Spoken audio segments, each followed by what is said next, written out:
ಎಲ್ಲರಿಗೂ ನಮಸ್ಕಾರ. ನೀವೆಲ್ಲರೂ ಚೆನ್ನಾಗಿ ಕೆಲಸ ಮಾಡುತ್ತಿದ್ದೀರಿ ಎಂದು ಭಾವಿಸುತ್ತೇವೆ. ಇಂದು ನಾವು ಹಣಕಾಸು ವ್ಯವಸ್ಥೆಯಲ್ಲಿ ಕ್ರೆಡಿಟ್ ಬಗ್ಗೆ ಕಲಿಯಲಿದ್ದೇವೆ. ಭಾರತದಲ್ಲಿ ಕ್ರೆಡಿಟ್ ವ್ಯವಸ್ಥೆಯು ಹೇಗೆ ಕಾರ್ಯನಿರ್ವಹಿಸುತ್ತದೆ ಎಂಬುದನ್ನು ಅರ್ಥಮಾಡಿಕೊಳ್ಳುವ ಮೊದಲು, ಕ್ರೆಡಿಟ್ ಎಂದರೆ ಜನರಿಗೆ ಹಣದ ಲಭ್ಯತೆ. ಹಣಕಾಸಿನ ವ್ಯವಸ್ಥೆಯು ಸೂಕ್ತವಾಗಿದೆ.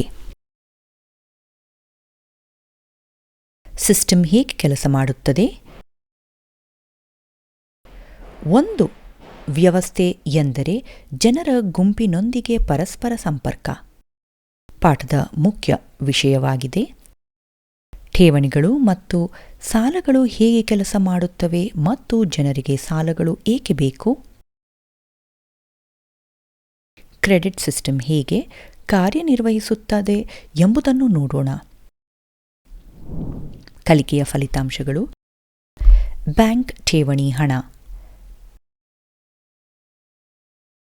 ಬ್ಯಾಂಕ್ಗಳ ಸಾಲ ಚಟುವಟಿಕೆಗಳು.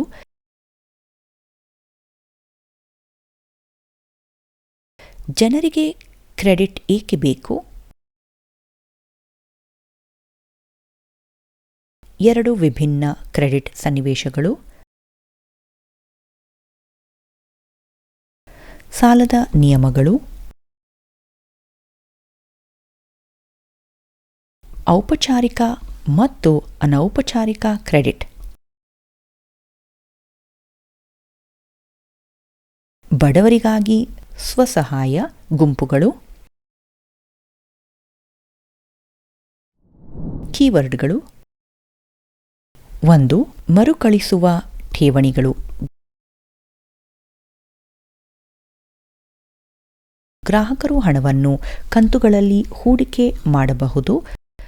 ಅವಧಿಯ ಠೇವಣಿ.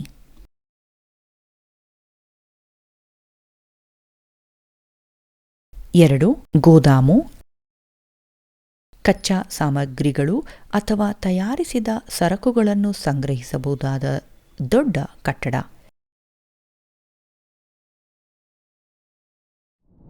3. ಸಹಕಾರ ಸಂಘಗಳು. ಜನರು ಸಾಮಾನ್ಯ ಗುರಿಗಾಗಿ ಒಟ್ಟಾಗಿ ಕೆಲಸ ಮಾಡುತ್ತಾರೆ, ಅಂದರೆ ಅದರ ಸದಸ್ಯರ ಕಲ್ಯಾಣ.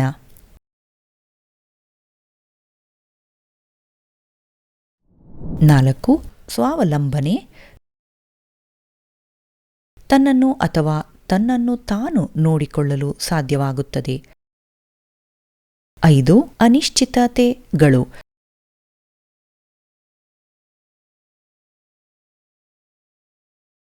ಅಪೂರ್ಣ ಅಥವಾ ಅಪರಿಚಿತ ಮಾಹಿತಿಯನ್ನು ಒಳಗೊಂಡಿರುವ ಸಂದರ್ಭಗಳು.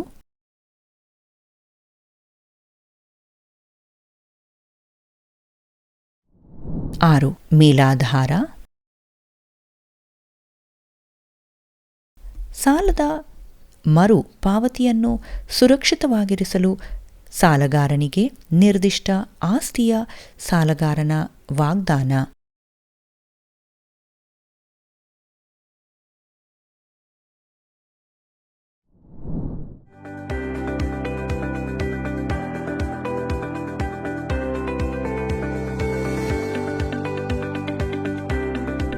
ಬ್ಯಾಂಕ್ ಠೇವಣಿ ಹಣ. ಬ್ಯಾಂಕ್ ಠೇವಣಿಗಳು ಸುರಕ್ಷಿತವಾಗಿರುವುದಕ್ಕಾಗಿ ಗ್ರಾಹಕರು ಬ್ಯಾಂಕ್ನಲ್ಲಿ ಇರಿಸಲಾದ ಹಣವನ್ನು ಉಲ್ಲೇಖಿಸುತ್ತವೆ.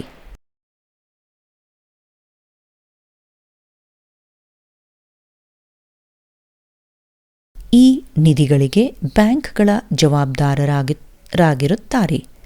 ಮತ್ತು ಇತರ ಪ್ರದೇಶಗಳಲ್ಲಿ ಹೂಡಿಕೆ ಮಾಡಲು ಅವುಗಳನ್ನು ಬಳಸಬಹುದು. ವಿವಿಧ ಖಾತೆ ಪ್ರಕಾರಗಳ ಮೂಲಕ ಗ್ರಾಹಕರು ಯಾವುದೇ ಸಮಯದಲ್ಲಿ ಹಣವನ್ನು ಪ್ರವೇಶಿಸಬಹುದು.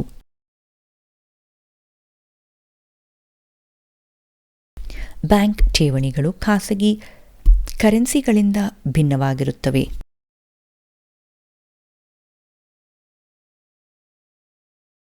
ಇದು ವಿತರಕ ಕೊರತೆ ಅಥವಾ ಸ್ಥಳೀಯ ಕರೆನ್ಸಿಯೊಂದಿಗೆ ವಿನಿಮಯ ದರವನ್ನು ಹೊಂದಿರುವುದಿಲ್ಲ.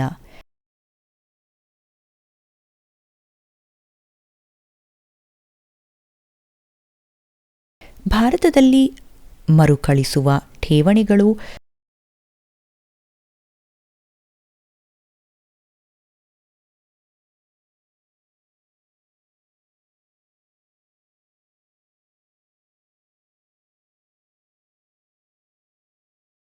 ಸ್ಥಿರ ಠೇವಣಿಗಳು, ಉಳಿತಾಯ ಖಾತೆಗಳು ಮತ್ತು ಚಾಲ್ತಿ ಖಾತೆಗಳಂತಹ ಹಲವಾರು ರೀತಿಯ ಠೇವಣಿಗಳಿವೆ. ಬ್ಯಾಂಕ್ಗಳ ಸಾಲದ ಚಟುವಟಿಕೆಗಳು ಈ ಕೆಳಗಿನಂತಿವೆ. ಹೆಚ್ಚುವರಿ ಹಣವನ್ನು ಹೊಂದಿರುವ ಜನರು ಹಣವನ್ನು ಬ್ಯಾಂಕ್ನಲ್ಲಿ ಜಮಾ ಮಾಡಿ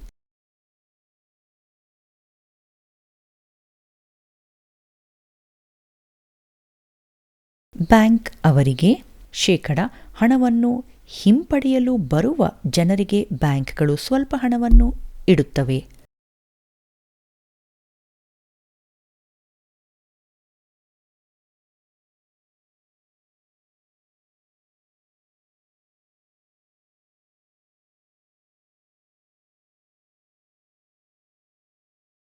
ಉಳಿದ ಹಣವನ್ನು ಹಣದ ಅಗತ್ಯವಿರುವ ಜನರಿಗೆ ಸಾಲ ನೀಡಲು ಬಳಸಲಾಗುತ್ತದೆ.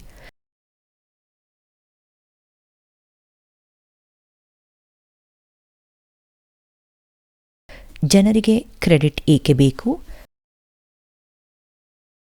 ಜನರಿಗೆ ಕೃಷಿಯಲ್ಲಿ ಸಾಲದ ಅಗತ್ಯವಿರುತ್ತದೆ, ಏಕೆಂದರೆ ಅದು ಅವರಿಗೆ ಲಭ್ಯವಿಲ್ಲದ ಬಂಡವಾಳಕ್ಕೆ ಪ್ರವೇಶವನ್ನು ನೀಡುತ್ತದೆ.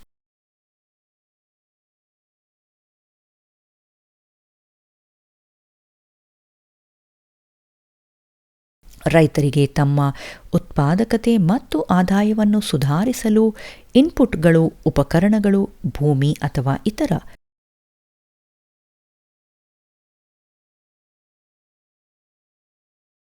ಸ್ವತ್ತುಗಳನ್ನು ಖರೀದಿಸಲು ಕ್ರೆಡಿಟ್ ಸಹಾಯ ಮಾಡುತ್ತದೆ.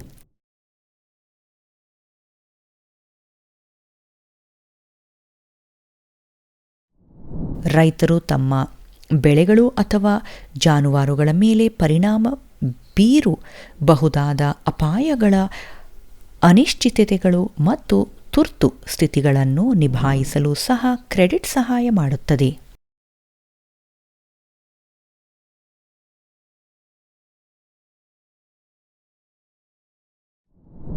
ಕೃಷಿ ಕ್ಷೇತ್ರ ಮತ್ತು ಗ್ರಾಮೀಣ ಆರ್ಥಿಕತೆಯ ಅಭಿವೃದ್ಧಿಗೆ ಸಾಲ ಅಗತ್ಯತೆ.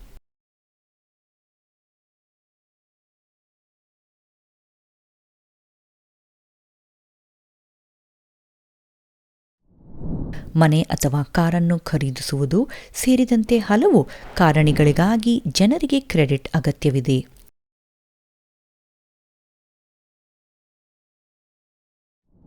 ಎರಡು ವಿಭಿನ್ನ ಕ್ರೆಡಿಟ್ ಸನ್ನಿವೇಶಗಳು. ವಾಸು ಒಬ್ಬ ಸಣ್ಣ ರೈತ ಮತ್ತು 1.5 ಹೆಕ್ಟೇರ್ ಭೂಮಿಯನ್ನು ಬೆಳೆಯಲು ಸಾಲದ ಅಗತ್ಯವಿದೆ.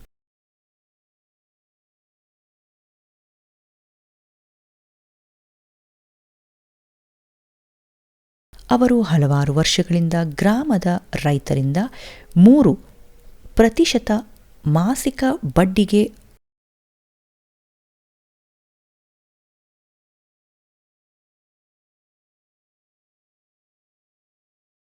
ವಾರ್ಷಿಕವಾಗಿ 36% ಸಾಲವನ್ನು ಪಡೆದರು.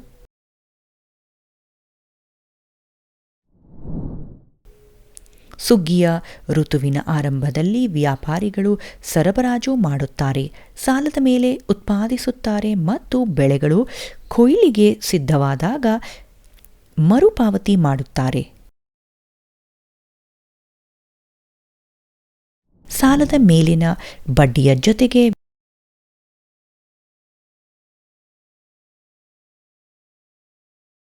ವ್ಯಾಪಾರಿಗಳು ರೈತರಿಗೆ ತಮ್ಮ ಬೆಳೆಗಳನ್ನು ಮಾರಾಟ ಮಾಡುವ ಭರವಸೆಯನ್ನು ನೀಡುವಂತೆ ಕೇಳುತ್ತಾರೆ.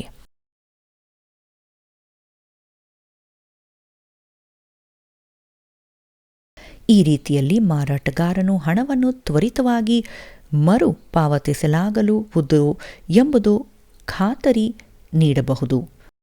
ಅಲ್ಲದೆ ಕಟಾವಿನ ನಂತರದ ಬೆಳೆಗೆ ಬೆಲೆ ಕಡಿಮೆ ಇರುವುದರಿಂದ ವ್ಯಾಪಾರಿ ಕಡಿಮೆ ಬೆಲೆಗೆ ರೈತರಿಂದ ಬೆಳೆ ಖರೀದಿಸಿ ಮತ್ತು ಬೆಲೆ ಹೆಚ್ಚಾದಾಗ ಮಾರಾಟ ಮಾಡುವ ಮೂಲಕ ಲಾಭ ಪಡೆಯಬಹುದು.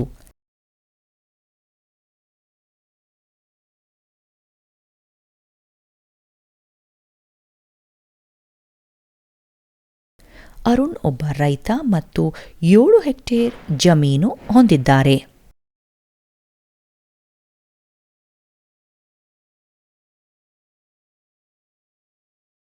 ಬೆಳೆಯಲು ಬ್ಯಾಂಕ್ ಸಾಲ ಪಡೆಯುವ ಕೆಲವೇ ಜನರಲ್ಲಿ ಇವರು ಒಬ್ಬರು.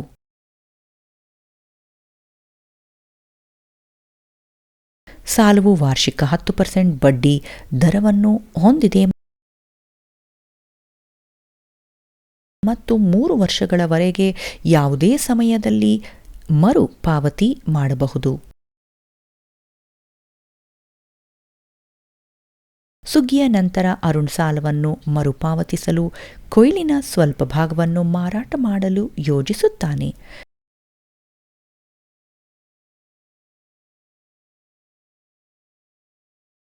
ಮುಂದೆ ಅವರು ಹತ್ತಿರದ ಪಟ್ಟಣದ ಗೋದಾಮಿನಲ್ಲಿ ಉಳಿದ ಆಲೂಗಡ್ಡೆಗಳನ್ನು ಸಂಗ್ರಹಿಸಲು ಬಯಸುತ್ತಾರೆ ಮತ್ತು ಹೊಸ ಸಾಲಕ್ಕಾಗಿ ಬ್ಯಾಂಕ್ಗೆ ಅರ್ಜಿ ಸಲ್ಲಿಸಲು ಕೋಲ್ಡ್ ಸ್ಟೋರೇಜ್ ರಸೀದಿಗಳನ್ನು ಬಳಸುತ್ತಾರೆ.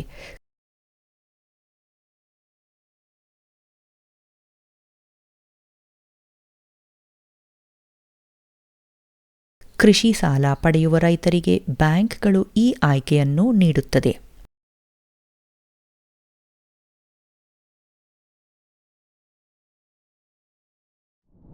ಸಾಲದ ನಿಯಮಗಳು: ಬಡ್ಡಿ ದರ,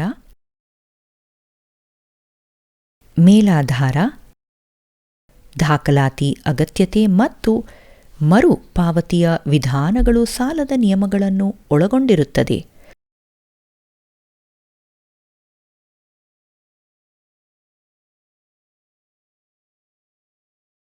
ಒಂದು, ಬಡ್ಡಿ ದರಗಳು.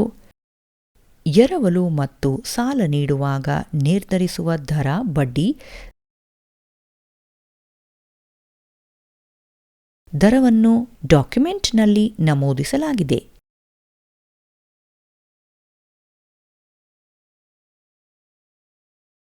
2, ಮೇಲಾಧಾರ. ಇದು ಸಾಲಗಾರನ ಮನೆ, ಅಂಗಡಿ, ಆಸ್ತಿ ಇತ್ಯಾದಿಗಳನ್ನು ಹೊಂದಿರುವ ಆಸ್ತಿಯಾಗಿದೆ.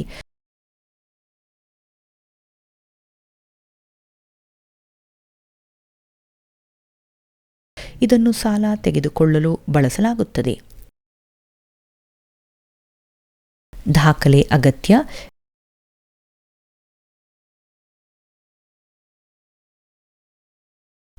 ಸಾಲ ನೀಡುವ ಮೊದಲು ಸಾಲಗಾರರು ಉದ್ಯೋಗದ ದಾಖಲೆ ಮತ್ತು ಸಾಲಗಾರ ಗಳಿಸಿದ ಆದಾಯಕ್ಕೆ ಸಂಬಂಧಿಸಿದ ಎಲ್ಲ ದಾಖಲೆಗಳನ್ನು ಪರಿಶೀಲಿಸುತ್ತಾರೆ.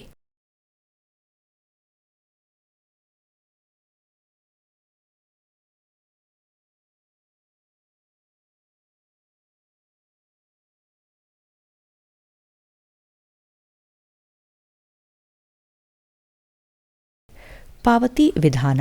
ಇದು ಸಾಲವನ್ನು ಮರುಪಾವತಿಸಬೇಕಾದ ಅವಧಿಯಾಗಿದೆ.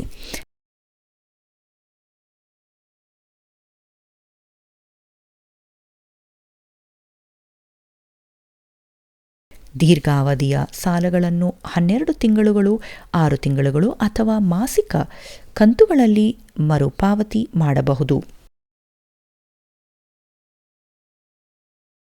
ಭಾರತದಲ್ಲಿ ಔಪಚಾರಿಕ ಮತ್ತು ಅನೌಪಚಾರಿಕ ಮೂಲಗಳು. ಸಾಲದ ಔಪಚಾರಿಕ ಮೂಲಗಳು. ಸರ್ಕಾರವು ನೋಂದಾಯಿಸುವ ಸಾಲಗಳ ಔಪಚಾರಿಕ ಮೂಲವನ್ನು ಕಾನೂನುಗಳು ಮತ್ತು ನಿಬಂಧನೆಗಳು ಅನುಸರಿಸುತ್ತವೆ. ಸಾಮಾಜಿಕ ಕಲ್ಯಾಣವು ಔಪಚಾರಿಕ ಮೂಲಗಳಿಗೆ ಪ್ರಾಥಮಿಕ ಉದ್ದೇಶವಾಗಿದೆ. RBI ಔಪಚಾರಿಕ ಕ್ರೆಡಿಟ್ ಮೂಲಗಳ ಚಟುವಟಿಕೆಗಳನ್ನು ನಿಯಂತ್ರಿಸುತ್ತದೆ.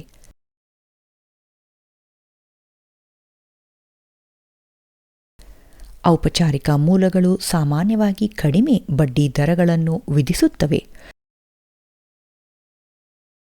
ಉದಾಹರಣೆಗಳು: ಬ್ಯಾಂಕುಗಳು ಮತ್ತು ಸಹಕಾರ ಸಂಘಗಳು, ಸಾಲಗಳ ಅನೌಪಚಾರಿಕ ಮೂಲ. ಅನೌಪಚಾರಿಕ ಮೂಲಗಳು ಸಾಮಾನ್ಯವಾಗಿ ಸರ್ಕಾರದ ನಿಯಂತ್ರಣವನ್ನು ಮೀರಿದ ಎಲ್ಲ ಸಣ್ಣ ಮತ್ತು ಚದುರಿದ ಘಟಕಗಳನ್ನು ಒಳಗೊಂಡಿರುತ್ತವೆ.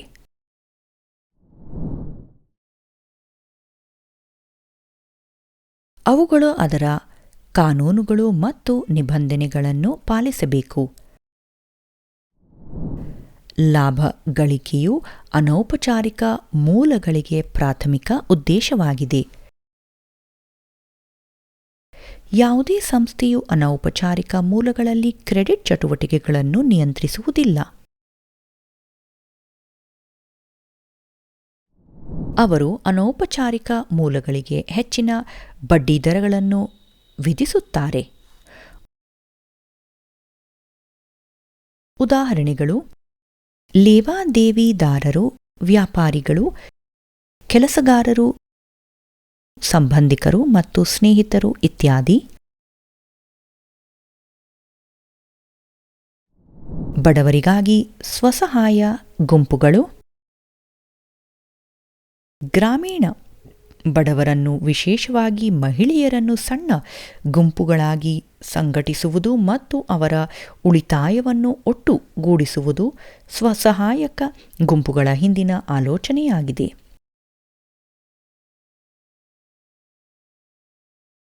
ಬಡ ಕುಟುಂಬಗಳಿಗೆ ಕಡಿಮೆ ದರದಲ್ಲಿ ಮತ್ತು ಕಷ್ಟವಿಲ್ಲದೆ ಸಾಲ ಪಡೆಯಲು ಸಹಾಯ ಮಾಡುವುದು.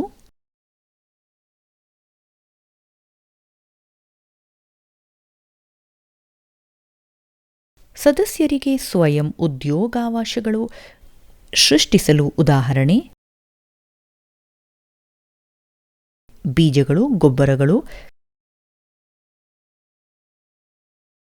ಕಚ್ಚಾ ಸಾಮಗ್ರಿಗಳನ್ನು ಖರೀದಿಸಲು ಹೊಲಿಗೆ ಯಂತ್ರಗಳು, ಕೈಮಗ್ಗಗಳು, ಜಾನುವಾರುಗಳು ಮುಂತಾದ ವಸ್ತುಗಳನ್ನು ಸಂಪಾದಿಸಲು. ಈ ಗುಂಪುಗಳು ಮಹಿಳೆಯರನ್ನು ಆರ್ಥಿಕವಾಗಿ ಸ್ವಾವಲಂಬಿಗಳನ್ನಾಗಿ ಮಾಡಲು ಉದ್ದೇಶಿಸಲಾಗಿದೆ. ಈ ಗುಂಪುಗಳು ಹೆಚ್ಚಿನ ಬಡ್ಡಿ ದರಗಳನ್ನು ವಿಧಿಸುವ ಲೇವಾದೇವಿಗಾರರ ಬೆಲೆಗಳಿಂದ ಗ್ರಾಮೀಣ ಬಡ ವರ್ಗವನ್ನು ಉಳಿಸುವ ಗುರಿಯನ್ನು ಹೊಂದಿವೆ. ತೀರ್ಮಾನ: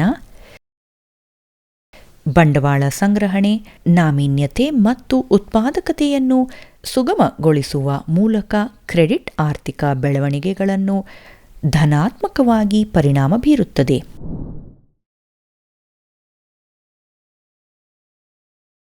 ಹಣಕಾಸು ಸೇರ್ಪಡೆ, ನಿಯಂತ್ರಣ ಮತ್ತು ನಾವೀನ್ಯತೆಯು ಮಟ್ಟವನ್ನು ಅವಲಂಬಿಸಿ ದೇಶಗಳು ಮತ್ತು ಪ್ರದೇಶಗಳಲ್ಲಿ ಕ್ರೆಡಿಟ್ ಅಭಿವೃದ್ಧಿ ಮತ್ತು ಸ್ಥಿರತೆ ಬದಲಾಗುತ್ತದೆ.